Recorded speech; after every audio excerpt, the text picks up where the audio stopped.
Hola amigos, welcome back to Sonnie's Place. I'm Emma, and today we took a big step on this journey towards self-sufficiency on the homestead. So let's go ahead and share that with you. Hello. Hi, baby.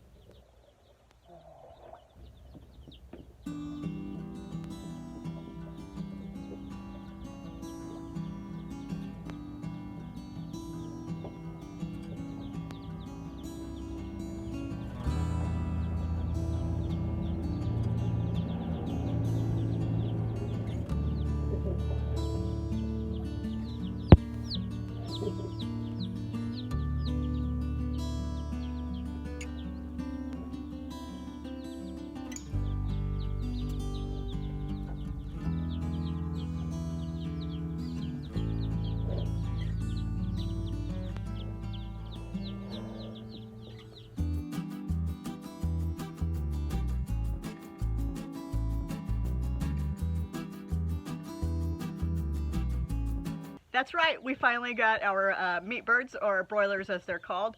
We actually picked up 30 Cornish crosses from a local hatchery down in Lebanon, Missouri called the Cackle Hatchery. So we've been actually ordering chickens from the Cackle Hatchery for a few years now. We actually got our first flock of buff Orpingtons, which are our egg layers, and then got a few more after we had an unfortunate accident and run-in with a raccoon.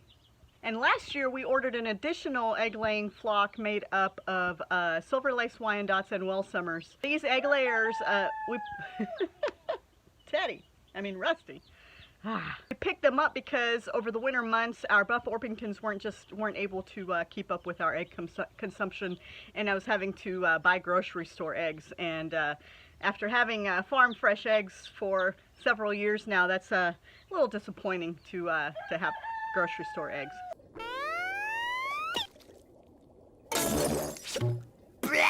So this winter was the first time that we actually had farm fresh eggs the entire time. And if you know anything about me, you know that I'm a city girl, and I'm learning day to day this whole homesteading thing, you know, growing our own food, raising our own chickens, and now raising our own meat birds. And I'm really excited to take on this new challenge.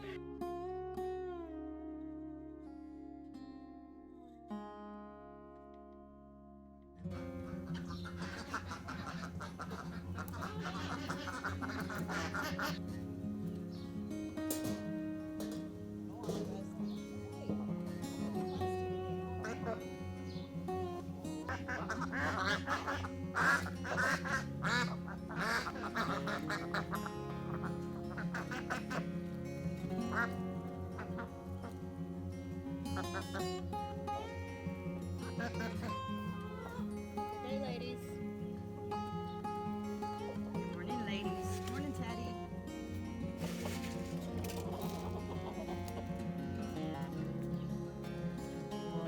Good boy, Teddy.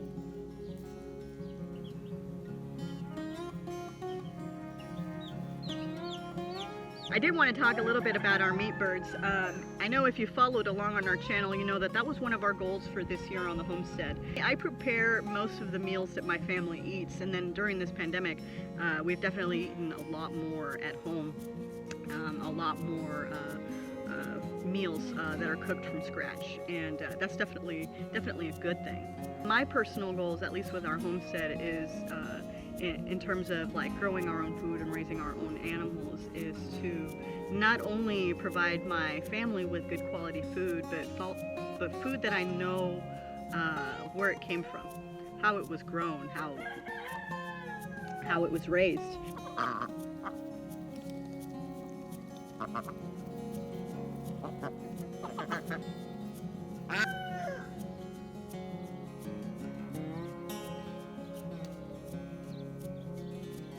And I knew that eventually it would lead us to adding animals to the property that we were actually going to harvest to nourish our family.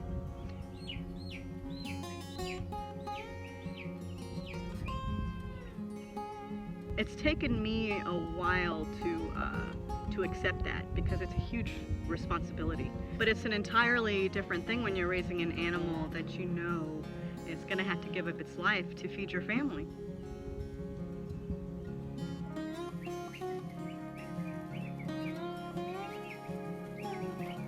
Many of us, we're used to going to the grocery store and buying this chicken that's already been processed for us. There's no obvious connection to the animal that came from. In many ways, that's what we're doing here by raising our own animals for that. Even now, just talking about that, it's really heavy. It's really heavy with me. And I'm going to take on that challenge entirely outside of my comfort zone. But I feel it's my responsibility to do that. I want to provide my family with the best food possible. And I want to know that that food that I'm putting on their plates, that food that we're putting in our mouths, was raised the best way possible, fed the best food possible, and taken care of and cared for. So that's what I'm going to do.